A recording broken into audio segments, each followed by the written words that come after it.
এ বিষয়ে আরো জানবো। এই মুহূর্তে সুপ্রিম কোর্টে আছেন সহকর্মী আফজাল হোসেন, সরাসরি যাব তার কাছে। আফজাল,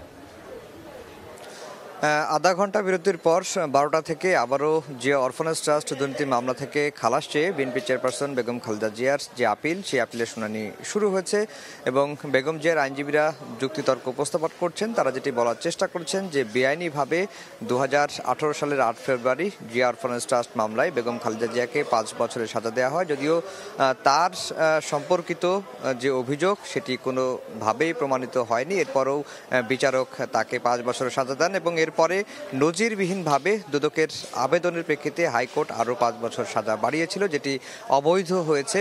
এবং এ ধরনের ঘটনা পৃথিবীর ইতিহাসে এবং বিচার বিভাগের ইতিহাসে দেখা যায় না যে বিচারিক আদালত কোনো রায় দিয়েছেন এবং উচ্চ আদালতে এসে কারো সাজা বেড়েছে। এ ধরনের নজিরও কিন্তু আমাদের উপমহাদেশে নেই। সেই যুক্তিতর্কগুলোই উপস্থাপন করা হচ্ছে এবং বেগম খালেদা জিয়ার খালাস তারা চেয়েছেন। একই সঙ্গে এই মামলার যে পুরো প্রক্রিয়া সেটি যে অবৈধ ছিল সেটি বলার চেষ্টা করছেন। একটি প্রশ্ন আসতে পারে অনেকের মনে যে বেগম খালেদা জিয়ার সাজা মওকুফ করেছেন রাষ্ট্রপতি, এরপরেও কেন বেগম খালেদা জিয়া আইনি লড়াই চালাচ্ছেন? এবং বেগম খালেদা জিয়ার আইনজীবীদেরকে বারবার বিএনপি নেত্রী যেটি বলেছেন যে তিনি রাষ্ট্রপতির যে ক্ষমা ভিক্ষা এটি চাননি এবং তিনি কোনো অন্যায় করেননি, তিনি কোনো দুর্নীতি করেননি। সে কারণে আইনি প্রক্রিয়ার মাধ্যমে তিনি মুক্তি পেতে চান।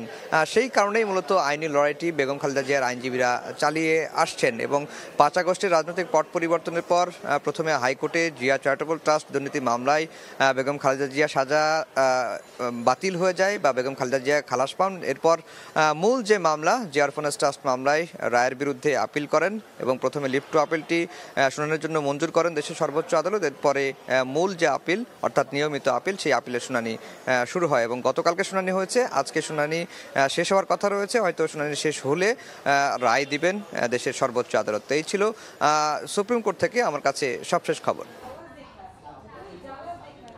আফজাল হোসেন, সুপ্রিম কোর্ট থেকে।